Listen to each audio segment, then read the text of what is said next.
Hello, and welcome to People of the Pod, brought to you by American Jewish Committee. Each week, we take you beyond the headlines to help you understand what they all mean for America, Israel, and the Jewish people. I'm your host, Manya Brashear-Pashman.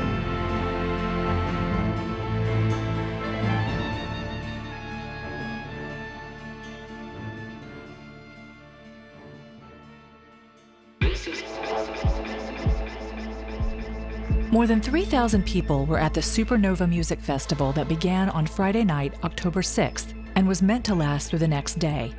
But at 6:29 a.m. on October 7th, it came to an end. In the horrific hours that followed, more than 400 people were killed and more than 40 kidnapped by Hamas terrorists. Survivors organized an exhibit at the Tel Aviv Expo to tell their story. Nova 629 is named for the moment when rockets began falling on the Tribe of Nova desert rave.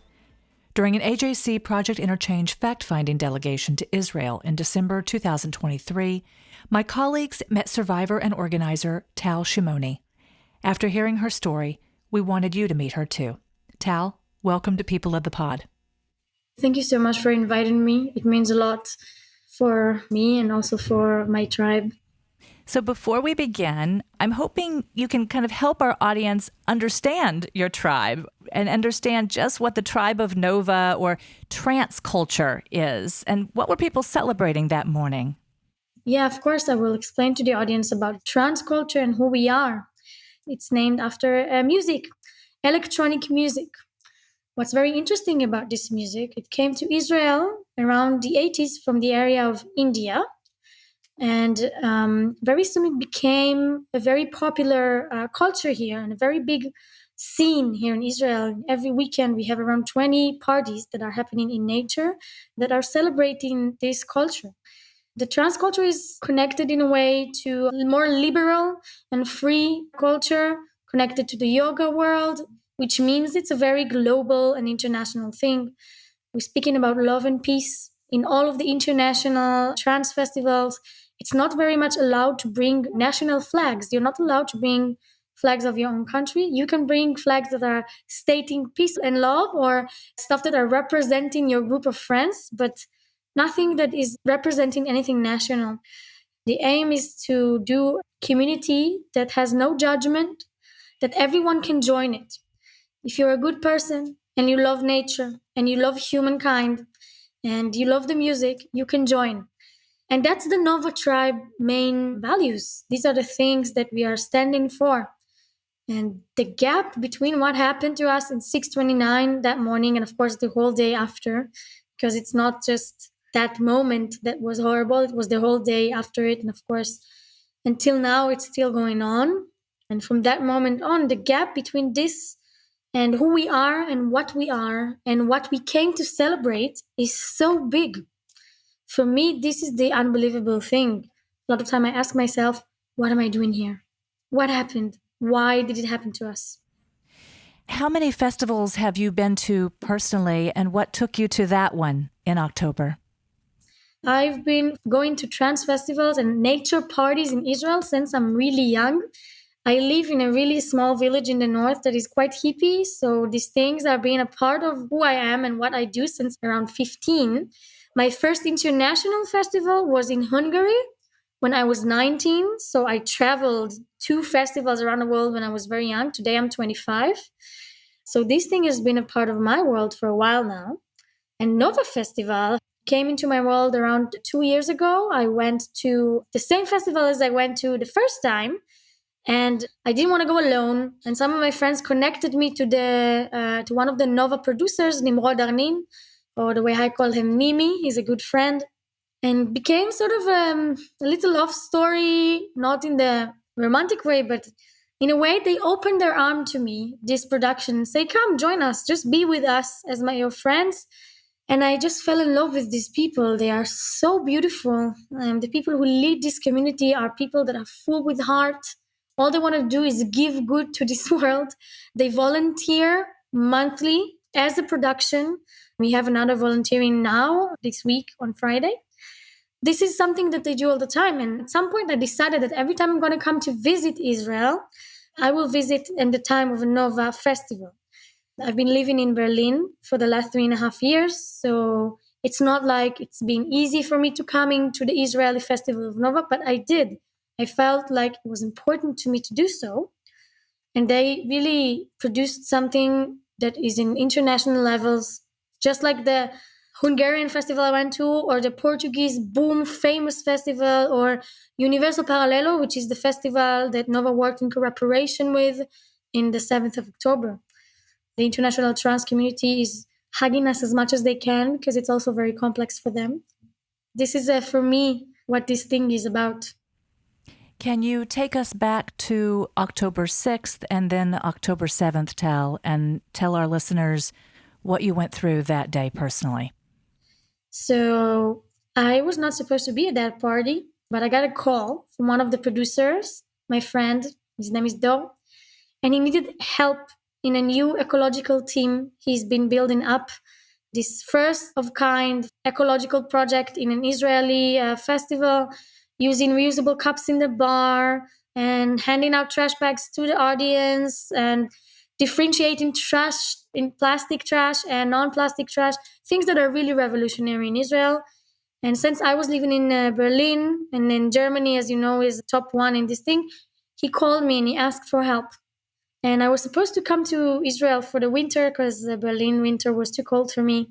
And I decided I'm going to take my flight a bit more earlier than I planned and landed in Israel on the 2nd of October, which means the 6th of October was my first Friday at home after many months. I was doing a Friday dinner, Shishi, Shabbat dinner with my family. Around 11, I took a ride with a friend, and we had two other friends in the car, and we drove into the party. I arrived around 12:30, and I said it to you before the podcast that my boyfriend is one of the leaders of this production. He was already there. He was setting up the event, so this is why I had to take a ride, and he had his car there. And then he was really tired. He went to sleep, and I started working at around 4 a.m. I got a radio, and I started doing my job. And around 5:45, actually quite exactly, my friend Yarin, he was going to play. His DJ name is Artifacts. You probably know this name. It is the last DJ who played in the party. And I woke up my boyfriend at 5:45 and I told him, let's go to dance. I can take my break now. And we can go and hear Yarin plays in the main dance floor. It's a really big dance floor. It's one of the biggest he ever played in. So we were very excited for him. He's a good friend. And we went to dance. Now you see in the dance floors, especially of Nova community, but generally in the trans community, you don't really need to stay next to your friends. You can walk around. Everyone are friends with everyone. Everyone is super friendly and nice. And I think it's a very beautiful atmosphere. As I said, no judgment. Everyone is smiling at you. And then the sun starts to rise over the festival, right? Describe that for us. I don't think there are words that can express how you can feel when the sun is rising on a desert party in Israel. First of all, the Israeli sunrises in the deserts are the most beautiful thing you can see. Really. I've saw a lot of sunrises in a lot of places in the world. I'm traveling quite a lot. This is something else. The atmosphere is magical. And also, you are dancing in the dark next to people that you don't see. And suddenly the light of the sun comes in and you can see the people around you. You can see their eyes. You can see their faces. And I think around 6:20, the sun was already starting to rise. And at 6:20, my boyfriend said he's going to the bathroom. And I asked to join him. He found me in the dance floor somehow, which was a luck for both of us. And we went to the bathroom. We went outside the bathroom at 6:29. And I can see a missile from far away. And I asked my boyfriend, didn't you say there is a ceasefire? And the minute I finish my sentence, hundreds of rockets are already flying above my head. And when I say above my head, you need to understand it was very, very close to my head. Physically, you can really feel the echo on your body, the echo of the Iron Dome disarming these missiles. Now we are in an open field, and as an Israeli, I know that open field missiles are not usually being disarmed by Iron Dome because it's protecting the villages. So we are deciding to go away from the area of the party. So if there will be any missile exploding on the ground and hitting something with electricity, so we will be safe. Like us, a lot of people are doing. So there is a lot of mess in the beginning. Very fast, the music is turned off. Very fast, our head of security, Aviv Avraham, rest in peace, who was murdered at the event after saving a lot of people's life. He's calling on the speakers that there is a red alert, which means missiles, that the party is over and everyone should go outside of the party area to their cars, take their cars and go away. Now, we are production members. We also meet some of the production members outside the area of the party, and we don't really know what to do. Should we go? Should we help the security members take everyone outside? What should we do? And we go back to the area where my boyfriend's car was, next to the police improvised tent that was there. We have 27 police officers on the job, 80 security members, private security that the Nova is hiring. And one of the police officers was screaming from the tent, "Everyone who has a car, take your car and go away. The party's over." Did you still feel compelled to stay, or did you follow his orders and flee? In the moment that these missiles are flying above my head at 6:29, I immediately get an anxiety attack. So everything I'm telling you right now are stuff that my boyfriend told me. And he was leading me through. So he was leading me out of the area of the party and then into the car, physically taking me because I was incapable of walking. My body completely froze.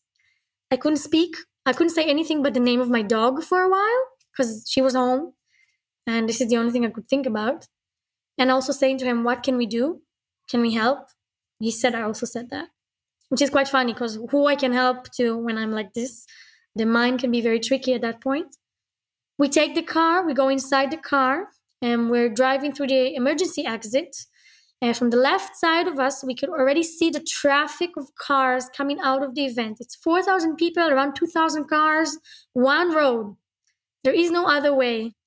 We take the left turn towards the north, and we drive away. At that point, we are deciding we're going to take a safe house. We didn't know there were terrorists. We knew there were only missiles.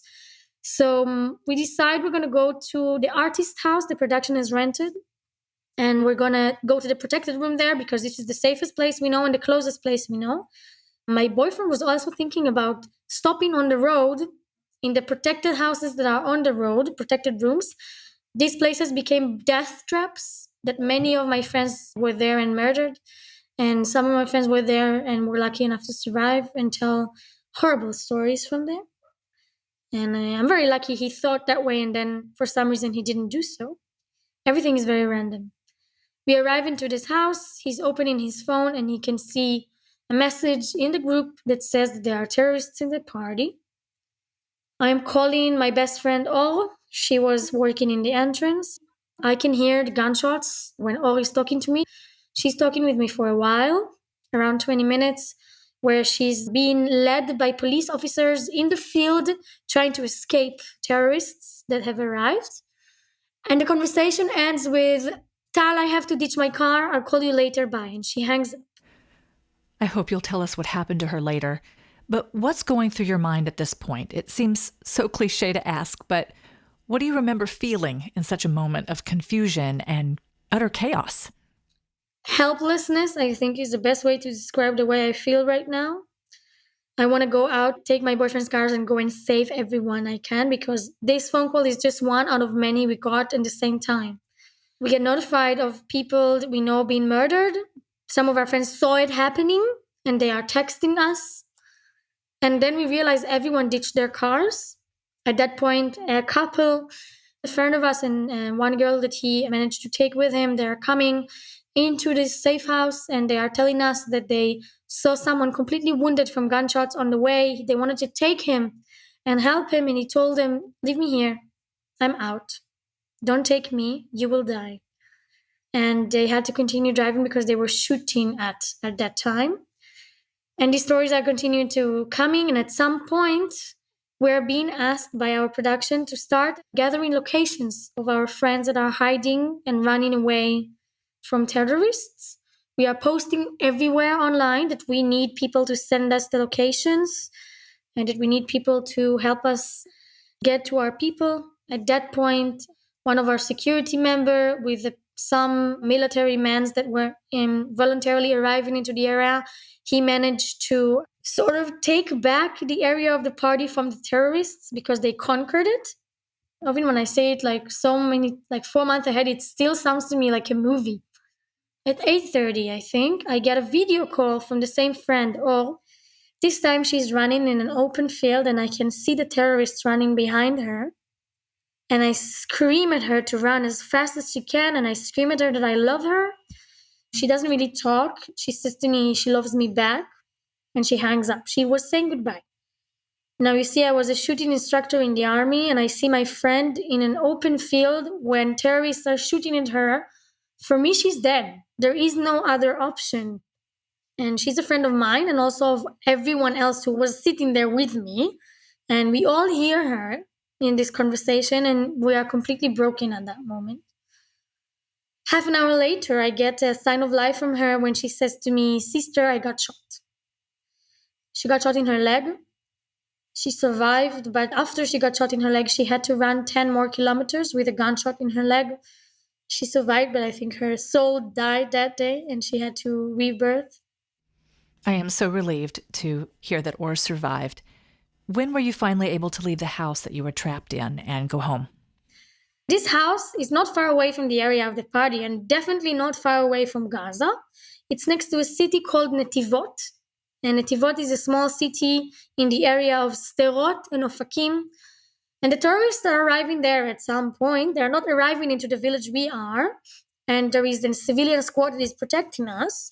But they're getting very much closer to us all the time. We have television so we can see it on the news that they're getting closer. And this entire day, I'm trying to send locations of people that I know and people I don't know. And I get phone calls from worried mothers asking me to see what's going on with their child. And this whole thing is happening. Well, in one hand, I have my phone and I'm calling people. On the other hand, I have a knife because they are coming closer. And I need to protect myself. And this feeling of fear and helplessness being all the time switching, and anxiety attacks that are being escorting me until this day. And on the 7th of October, I think I had around 48 hours of an extended anxiety attack that was going on and off. At 5 p.m., my boyfriend decided he had enough and he doesn't want to stay in this house in the dark and we want to go home. We are calling the head of the civilian squad that is protecting the little village we are in. We're telling him we want to leave and he says to me on the phone like this, "Listen, I can't guarantee you're going to survive this, right? It's your choice. We have no idea where they are right now. This is your decision. I don't take responsibility for that." And we decide to leave anyway. I don't remember anything from that ride, only 2 burned cars and that's it.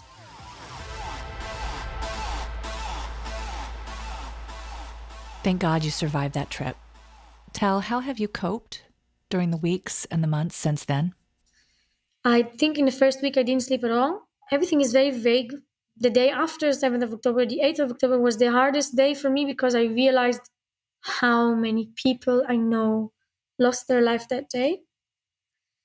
And then started a week that was the most horrible week in my life.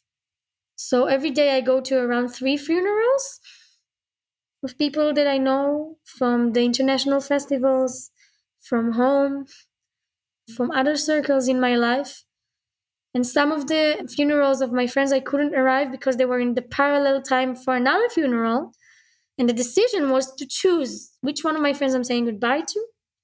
Some of them were also in areas of risks, like the desert, like the Israeli south.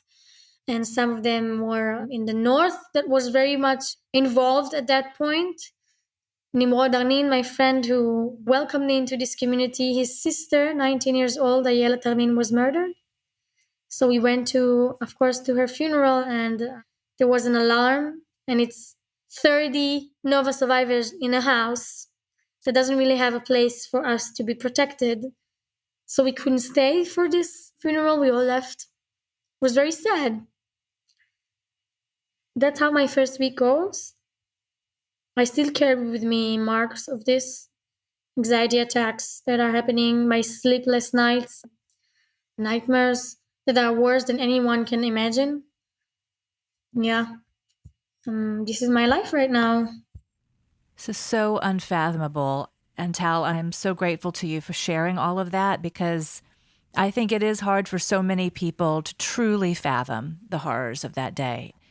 And I imagine that is part of why this exhibit came together. Can you tell us a little bit about how it came together, who's behind it, to kind of describe it to our listeners? So all the villages next to Gaza, kibbutz Nir Oz, kibbutz Re'im, all these beautiful places that were burned out by Hamas, they have something to show. They can show people this is what happened to us.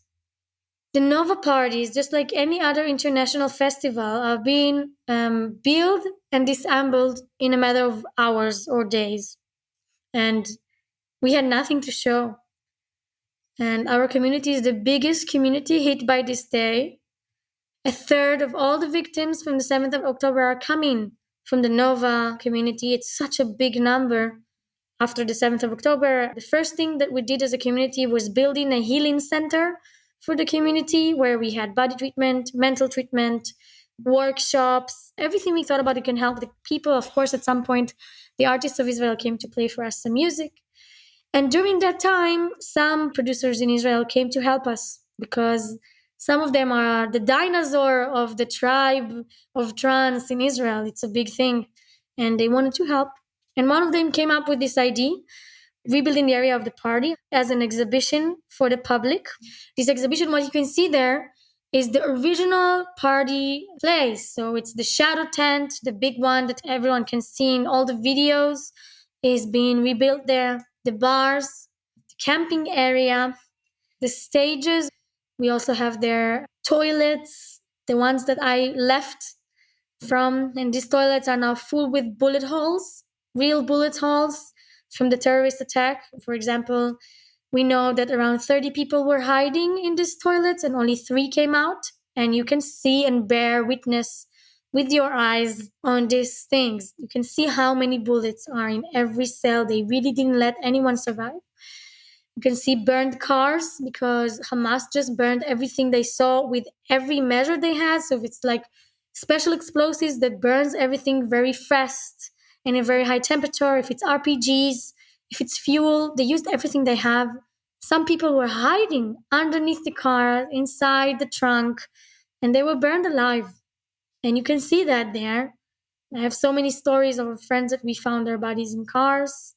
And it took so long to identify the bodies because when you burn a human body, there is nothing left.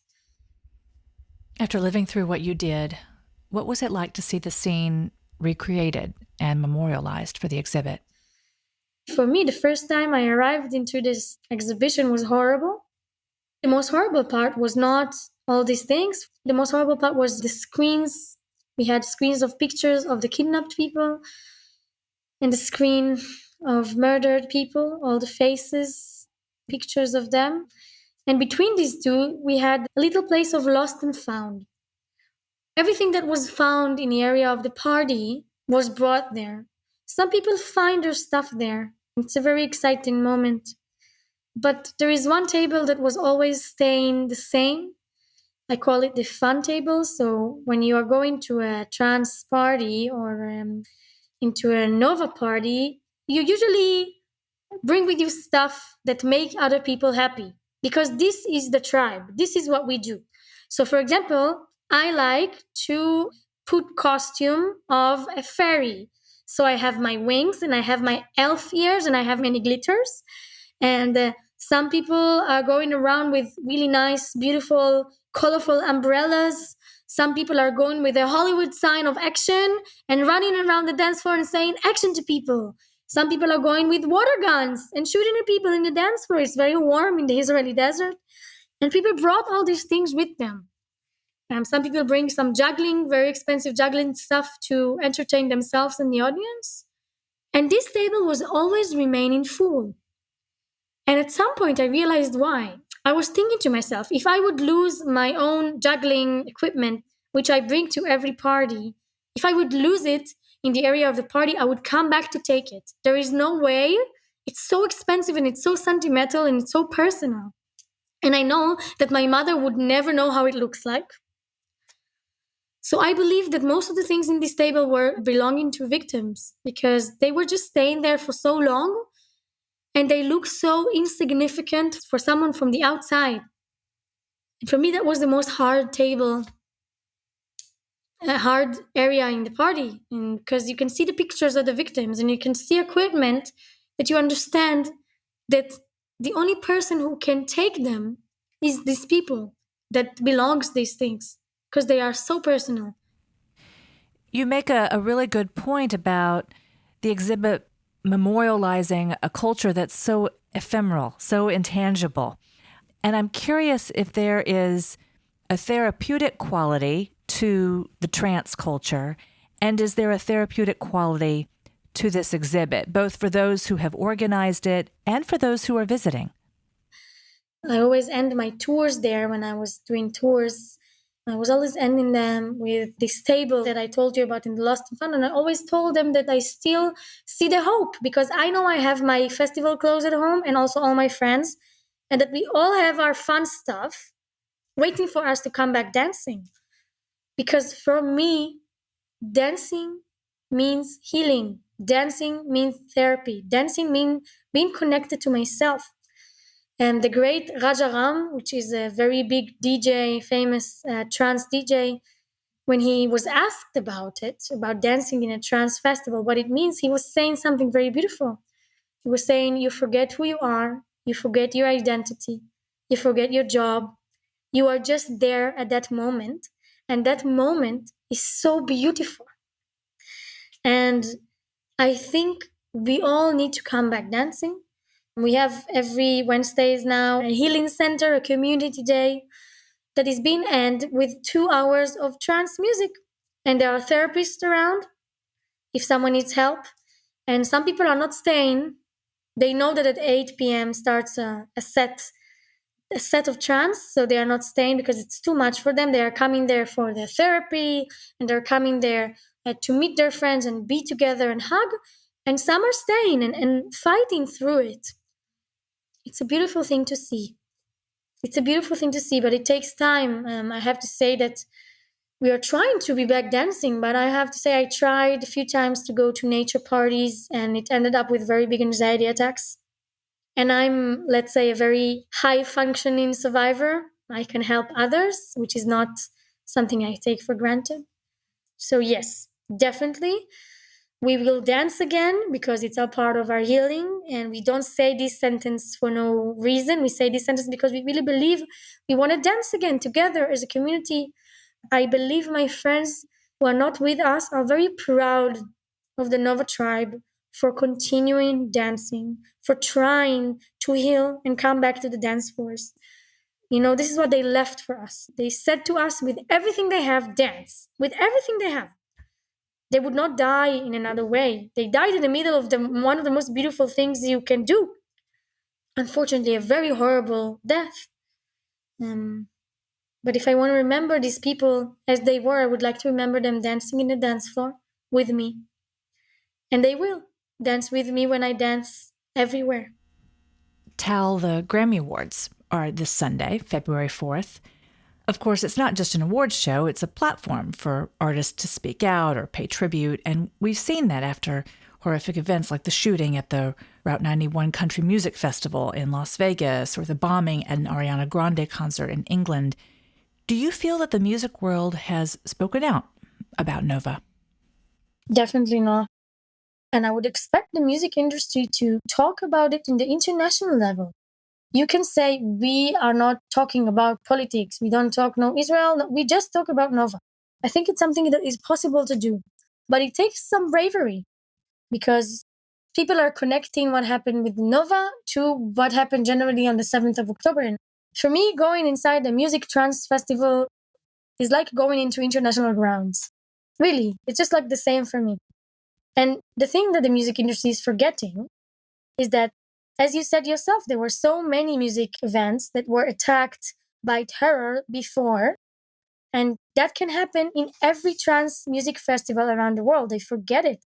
That each and every country, also in the US, there is many, many festivals with this type of music and this type of culture.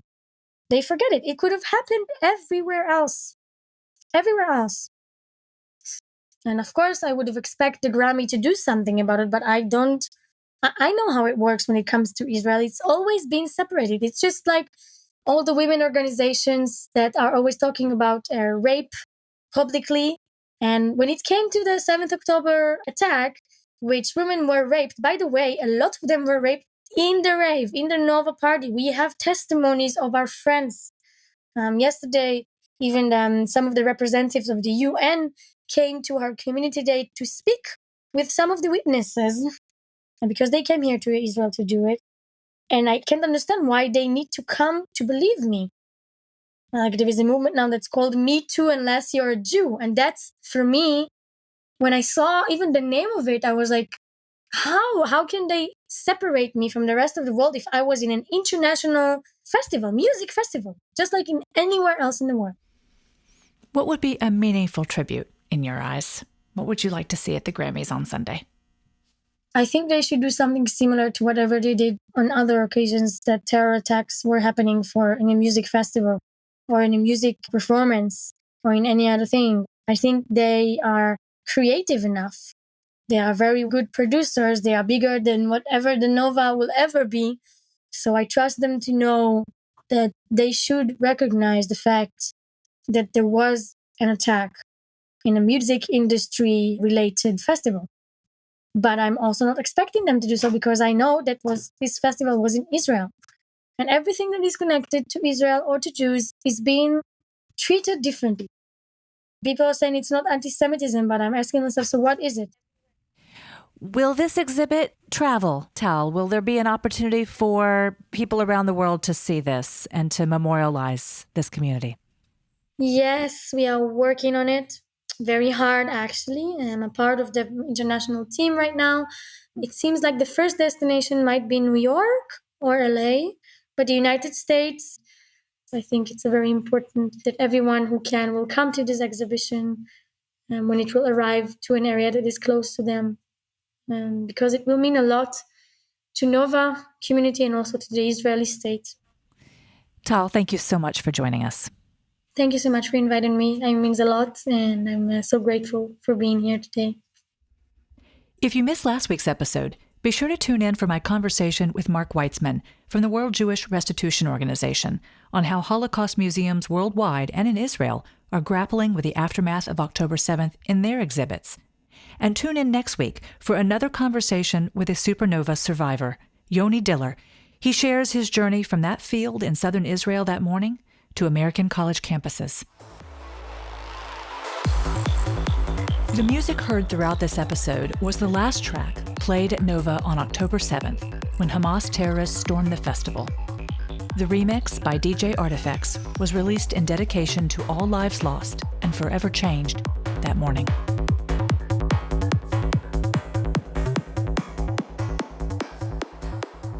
This episode is brought to you by AJC.